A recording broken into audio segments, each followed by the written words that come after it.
I'm about to take you on a walk through Artemis II's dramatic rollout, but I'm doing more than just recapping what NASA said. I'm talking through the feels, the tech quirks, and the bigger picture of why this moment matters for human spaceflight.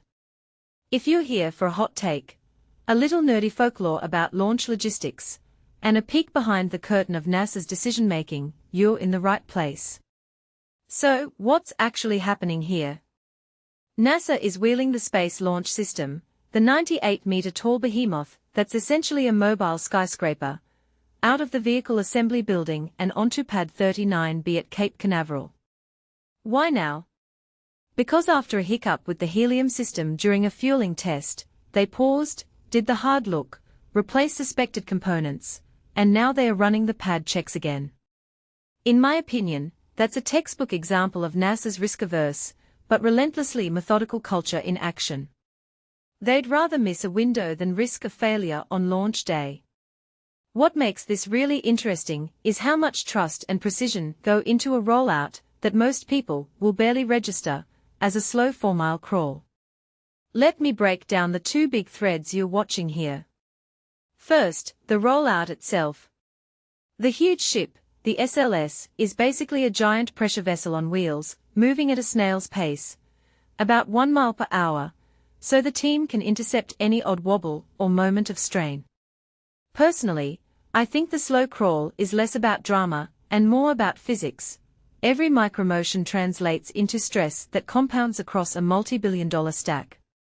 If you speed this up, you risk a tiny misalignment becoming a showstopper. What this really suggests is a dedication to conservative engineering. You treat this like you're transporting a Ming vase, not a sports car. What people don't realize is the ramp to the launch pad isn't a mere road. It's a stress-testing arena, where even the slightest tilt could cascade into a propulsion or structural issue at liftoff. Second, the helium system drama. Helium pressurizes propellant tanks and keeps the upper stage plumbing primed for ignition. A fault there is a showstopper, because it can affect engine performance or safe fuel draining. In my view, this is the quiet, almost unfashionable hero of rocketry, a system you don't notice until it breaks, and then it becomes the center of gravity for the entire mission.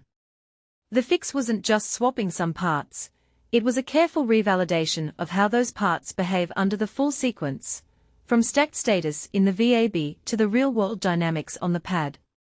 What this reveals is a deeper pattern in large-scale spaceflight. The most critical reliability wins come from the boring, repetitive checks, not the flashy, headline-grabbing moments. Now, what does Artemis II actually aim to do? It's a crewed test flight that will loop around the far side of the Moon and come back home, with an eye toward a March-April launch window and a 2027 target for the Artemis III in Earth orbit, followed by Artemis IV in 2028 with surface ambitions. From my perspective, this is less about orbit around the Moon as a one-off achievement and more about building a sustainable, reusable cadence for human lunar exploration. The crew, Reed Wiseman, Victor Glover, Christina Kohl, and Jeremy Hansen, are not just passengers. They are a test bed for crew procedures, EVA readiness, suit training, and the ritual of stepping back into legacy NASA missions while accelerating with modern telemetry and simulations. One thing that immediately stands out: NASA is not rushing this. They are aligning data reviews, rehearsals, and public communication so that if the window opens, the rocket meets a squad of astronauts who've already walked through the entire day's script. A deeper pattern I'm noticing is how this rollout mirrors the broader push in aerospace to standardize, rehearse, and de-risk. The countdown rehearsal, the pad checks, the full system simulations, all of it is proof that modern spaceflight is less about a single magical liftoff and more about a disciplined, repeatable process that can be trusted under pressure. If you take a step back, you can see how this kind of process design becomes the backbone for future missions, perhaps even enabling more frequent launches to support a lunar station, or a pipeline of cargo and crew that doesn't hinge on a single window. Let's zoom out a little. Why does this matter for the public, beyond the sleek visuals of a rocket rolling out? Because Artemis II is a test of NASA's ability to manage complexity at scale, The kind of complexity that requires a global ecosystem of contractors, universities, and international partners to execute. The success here isn't just about a successful burn, it's about building confidence in a plan that could redefine how we live and work in space. This raises a deeper question. In an era of accelerating technology, how do we balance bold exploration with the patience required for reliability? The answer, I think, lies in visible, methodical progress that the public can track, like watching a 12-hour crawl and seeing the quiet, careful checks that follow it. So, what are the specific moments to watch for in the days ahead?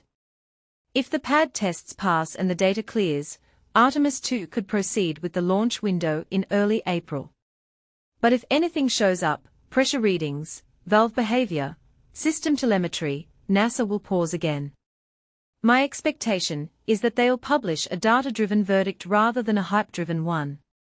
And that, to me, signals maturity in this space program, the capability to pivot with evidence rather than stubborn ambition. If you're curious about the human side, the prep for Artemis II includes pre-flight quarantine, suit checks, and pad rehearsals.